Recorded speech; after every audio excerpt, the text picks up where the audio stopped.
नमस्कार मित्रांनो, तुमचं स्वागत आहे आपल्या फॅक्ट वल्ला या चॅनलवर। या चॅनलवर तुम्हाला मी बालभारतीच्या जुन्या पाठ्यपुस्तकामधील विविध धडे वाचन करून दाखवत असतो। चला तर मग आज आपण वाचन करणार आहोत तिसरीच्या पाठ्यपुस्तकातील डोंगरदादा हा धडा। चला तर मग आपण व्हिडिओला सुरुवात करूया। धड्याचं नाव आहे डोंगरदादा। डोंगरदादा फार दुःखी होता, एकटेपणामुळे कष्टी होता। तो सारखा विचार करायचा, काय करावे। आपल्याला कोणाची सोबत नाही, संगत नाही, कोणी नाही बोलायला, कोणी नाही हसायला, कोणी नाही खेळायला। एकदा एक नवलाची गोष्ट घडली। एक छोटेसे रोपटे डोंगरदादाच्या कुशीतून हळूच वर आले। डोंगरदादापाशी उभे राहिले, टकमक टकमक पाहायला लागले। डोंगरदादा जरा घाबरलेच, पण धीर करून डोंगरदादाला त्याने विचारले, डोंगरदादा डोंगरदादा, राहू का मी इथं? मला देशील का तू आसरा? डोंगरदादाला खूप आनंद झाला। तो म्हणाला, वाह वाह, राहा की खुशाल, तुझं इथं स्वागतच आहे। रोपटे डोंगरदादाच्या मांडीवर जाऊन बसले। डोंगरदादाने त्याला खाऊ पिऊ घातले। रोपट्याचे मोठे झाड झाले। मग दुसरी रोपटी आली, तीही डोंगरदादाने वाढवले। डोंगरदादाकडे आता खूप झाडे झाले।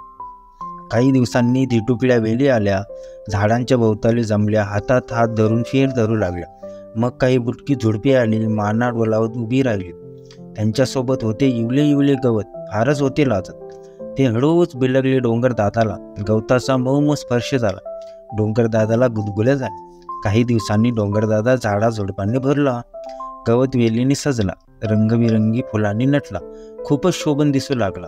डोंगरदादाचे जंगल झाले दाट, मग काय विचारता त्यांचा थाट। डोंगरदादाचे जंगल झाले दाट, मग काय विचारता त्याचा थाट। डोंगरदादाचे जंगल सिंहाच्या दृष्टीस पडले।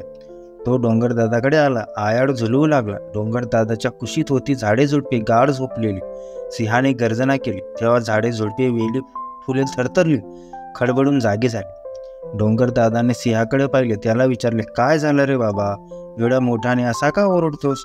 सिंह म्हणाला, डोंगरदादा क्षमा करा, पहिले तुमचं रान आणि हरपलं माझं वाहन, म्हणून केली मी ही गर्जना। इथं दाट झाडी आहे, हवा कशी थंड आहे, राहू का मी इथं?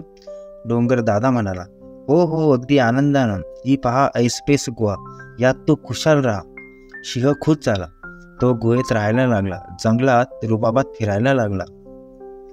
डोंगरदादाचे जंगल पाहून अनेक पशु यायला लागले, डुलत डुलत आली वाघोबाची स्वारी, सोंड हलवत आला हत्ती, मान वळवत जिराफ आला, शेपूट उभारत कोल्हा आला, डोळे मिसकावत अस्वल आले, पडत पडत लांडगे आले, सुंदर सुंदर हरणे आली, चुरचुरी धावायला लागले, गोजीरवाने ससे आले, टुनटुन उड्या मारायला लागले, वाकुल्या दाखवत माकडे आली, फांद्यांवर झोके घेऊ लागले। डोंगरदादांनी सगळ्यांना आसरा दिला, सगळ्या प्राण्यांचा गलबला सुरू झाला। डोंगरदादाला आनंद झाला। डोंगरदादांनी सगळ्या प्राण्यांना बजावले डोंगरदादाने सगळ्या प्राण्यांना बजावले, भांडणतंटा करू नका, दंगामस्ती करू नका, हिरव्यागार जंगलात सगळे राहा आनंदात। हळूहळू जंगलातील झाडे फळाफुलांनी बहरली, त्यांचा घमघमाट सगळीकडे पसरला, दूरदूरच्या पक्ष्यांपर्यंत पोचला। सारे पक्षी वेगाने आले, गिरट्या घालायला लागले, घरटी बांधून आनंदाने राहू लागले। पक्ष्यांची झुंबड उडाली, त्यांची किलबिल सुरू झाली। पशुपक्ष्यांना कडू लागले, झाडे आपल्या उपयोगी पडतात, गोड फळे खायला देतात, गार जागा राहायला देतात। त्यांनी झाडांची फळे खाल्ली, त्यांच्या बिया दुसरीकडे नेल्या, तिकडच्या मातीत त्या रुजल्या, आणखी झाडे तयार झाली, आनंदाने डोलू लागली। डोंगरदादाचा एकटेपणा संपला, तो अगदी आनंदून गेला। मग काय झाले, डोंगरदादाजवळ ढग आले। डोंगरदादाने त्यांना जवळ घेतले, अंगा खांद्यावर अंजारले गोंजारले खेळवले। ढगांना खूप आनंद झाला, त्यांच्यातून पाऊस पडायला लागला। ढग गडगडले, आनंदाने झाडे भिजली पावसाने। ढग गडगडले आनंदाने, झाडे भिजली पावसाने, पाऊस पडला धो धो धो, जंगल असले खो खो खो। डोंगरदादा गाऊ लागला, जंगलाने मग ताल धरला, या पक्ष्यांनो या सगळे खुशाल, या गोड फळे मधुर मध हा फुलातला तुमच्यासाठी साठवला, पाऊस भरपूर पडायला, जंगल हवे राखायला।